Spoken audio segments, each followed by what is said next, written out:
بسم الله الرحمن الرحيم. الحمد لله رب العالمين حمد الشاكرين، الصلاة والسلام على سيد الأنبياء والمرسلين سيدنا ونبينا وشفيعنا ومولانا محمد وعلى آله وأصحابه الطيبين الطاهرين. قدرمنو اوریدونکو د ژوند د لارې د خپرونې مینوالو، السلام علیکم ورحمت الله وبرکاته. ستاسو روغتیا او خوشحالي د پاک رب نه غواړم، په دې هیله چې د صحت او عافیت جامې په تن ولرئ او خوشحالي مو په برخه وي. دا دی زه محمد یاسین فهیم د ژوند د لارې د خپرونې په وړاندې کولو کې ستاسو په خدمت کې یم. زموږ د نننۍ خپرونې موضوع د شعبان میاشت فضیلت. قدرمنو اوریدونکو، د شعبان میاشت انشاءالله شروع ده. الله رب العزت د رمضان په شان شعبان میاشتې ته هم ډیر برکت او ډیر فضیلت ورکړی دی.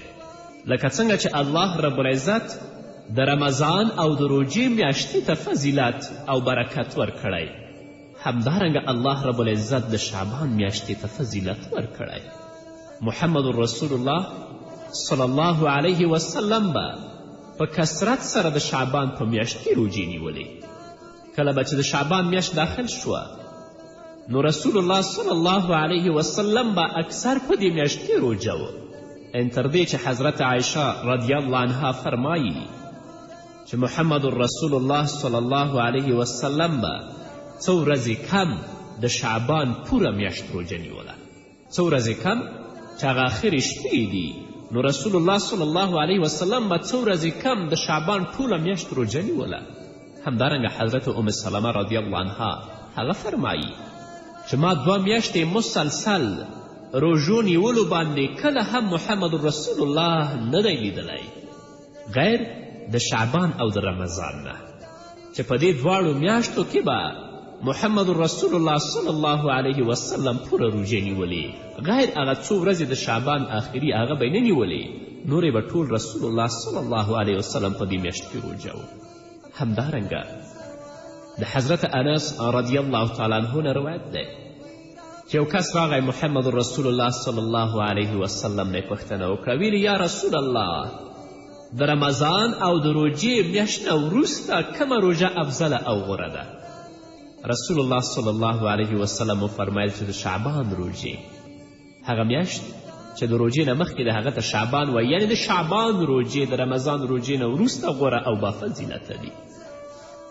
او بل دا چې د شعبان د میاشتې روژې د رمضان د روژو دپاره دا مشق او تمرین په شان جوړیږي چې بیا په رمضان کې مسلمان او روژتي ته روژه نیول آسانیږي. نو موږ او تاسو ګنهګار یو، شپه ورځ ساعت ساعتم په معصیت او په ګناه کې تیریږي. راځئ چې الله ته مخه کړو، د خپلو ګناهونو بخښنه د الله نه وغواړو او په دې میاشت کې د خپل وس توان روژه ونیسو، د تضرع او عاجزي لاسونه الله ته پورته کړو. هیله ده چې الله رب العزت زموږ ګناهونه راته معاف کړي. بیا د شعبان په میاشت کې یوه شپه ده چې هغه ته شب برات وایي، چې دا شپه هم ډیره د فضیلت شپه ده.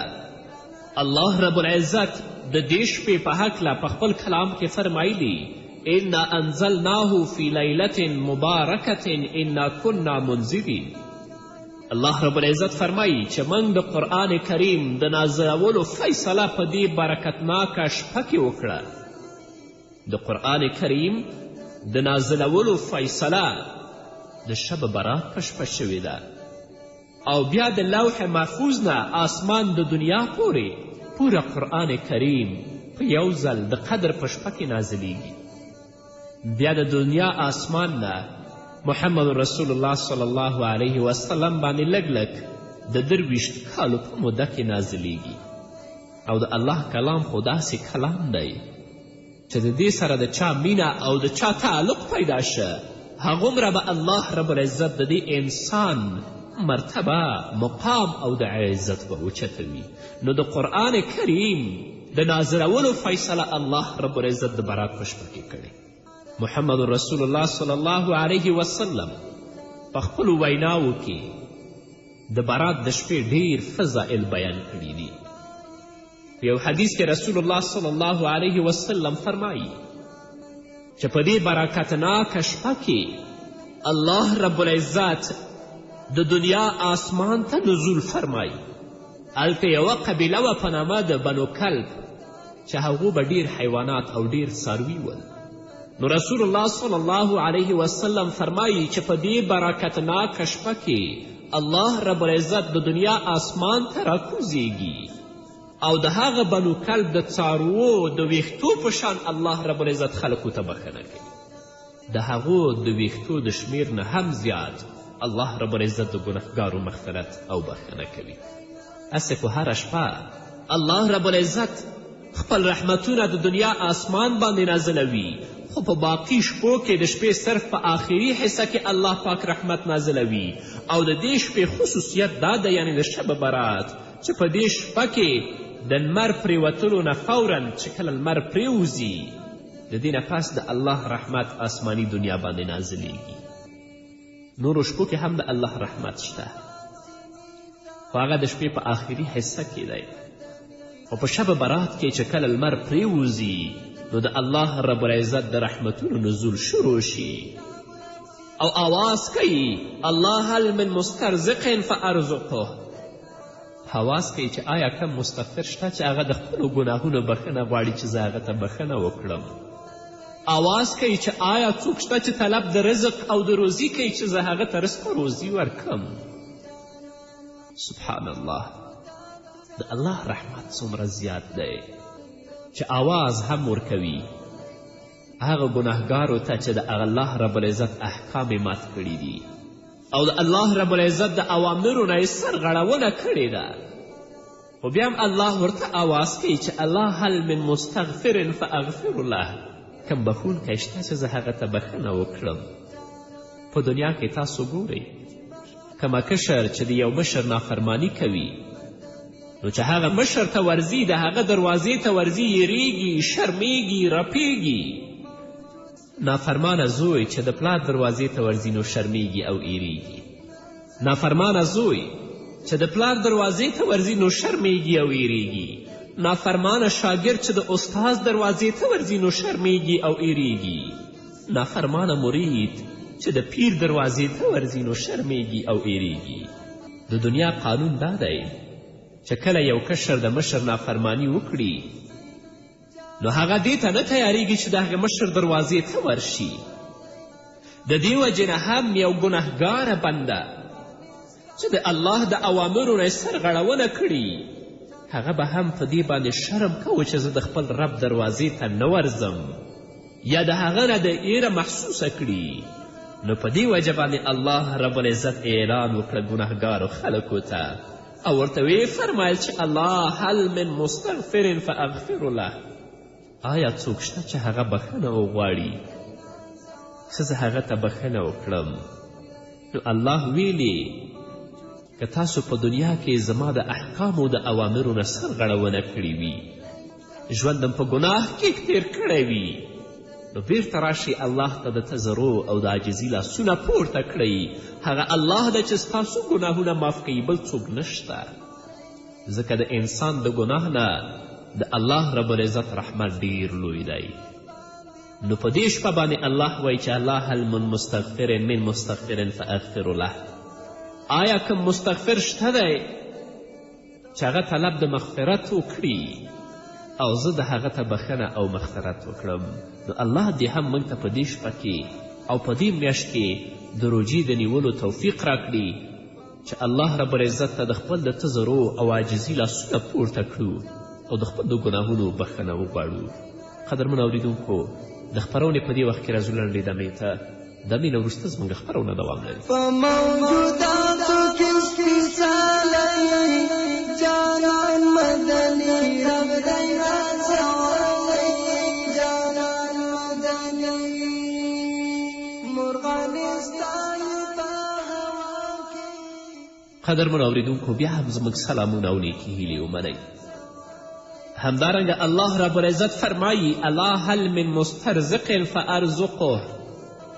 د رزق په تلاش کې د الله بندگان در بدره ګرځي، خو الله ورته وایي ای انسانه د رزق خزانې زما سره دي، ته زما دروازې ته راشه، ته زما نه د رزق او د خوراک مطالبه وکړه، زه به ستا طلب او ستا غوښتنه پوره کړم.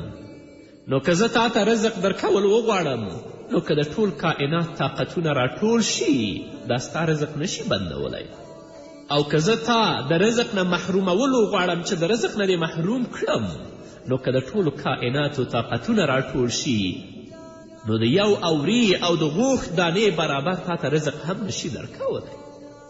په داسې برکتناکه شپه کې چې په دې کې د الله رب العزت رحمت مسلسل نازلیږي او د باران په شان د الله رحمت وریږي، خو د الله رب العزت په دې رحمت کې چې د باران په شان وریږي بیا هم دوه سړي داسې دي چې هغوی د رحمت نه محرومه پاتې کیږي.